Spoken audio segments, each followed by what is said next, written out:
World war 3 की शुरुआत हो चुकी है।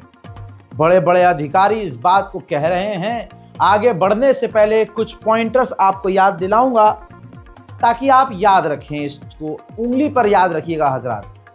पहला, इस जंग में इजराइल जो सोच रहा था कि हम 3 दिन में ईरान को घुटने पर ले आएंगे और ईरान को तहस नहस कर देंगे, नाकामयाब हुआ इजराइल इस पूरे प्लानिंग में।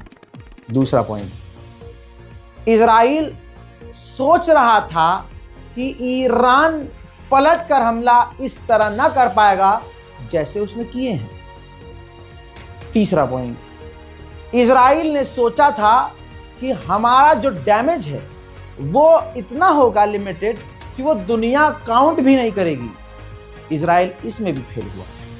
चौथा पॉइंट, इजराइल ने ईरान पर हमला करके ईरान के लोगों को भड़काकर वहां के लोगों को सड़कों पर लाकर उतारकर सुप्रीम लीडर और गवर्नमेंट के खिलाफ भड़काकर वहां पूरी तरह से जो उत्पात मचाने का प्लान था उसमें भी इजराइल नाकामयाब हुआ।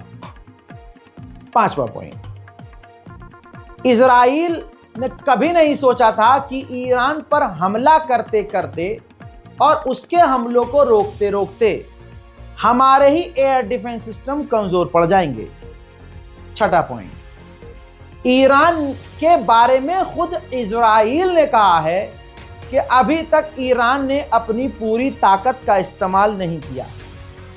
सातवां पॉइंट, ईरान के अंदर जो खौफ पैदा करना इजराइल चाह रहा था वो खौफ पैदा नहीं हुआ। ऑफिशियल्स ऑफ इजरायली का मानना ये है, ऑफिशियल्स कह रहे हैं कि ये पासा उल्टा पड़ गया, सुप्रीम लीडर के लिए लोग और मजबूती से खड़े हो गए। ईरान के लोग तितर बितर होने के बजाय अपनी गवर्नमेंट के सपोर्ट में सड़कों पर आ गए। ईरान के खिलाफ इजराइल की स्ट्रेटजी पूरी तरह से फेल हुई। आठवां पॉइंट, सातवां आठवां पॉइंट भी यही है जिसमें मैं बता रहा हूं, जो मैंने लिखा हुआ है, और ये याद रखने वाली बात है, याद रखिएगा। इजराइल ने सोचा था कि ईरान पर जब हम बड़े बड़े हमले करेंगे और ईरान का बड़ा नुकसान करेंगे तो ईरान अपने नुकसानों को गिनकर घुटने पर आएगा या बात करेगा। ये भी नहीं हुआ।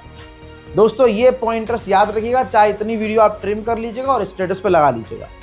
ये याद रखने वाली बात है ताकि उम्मत इस बात को याद रखे।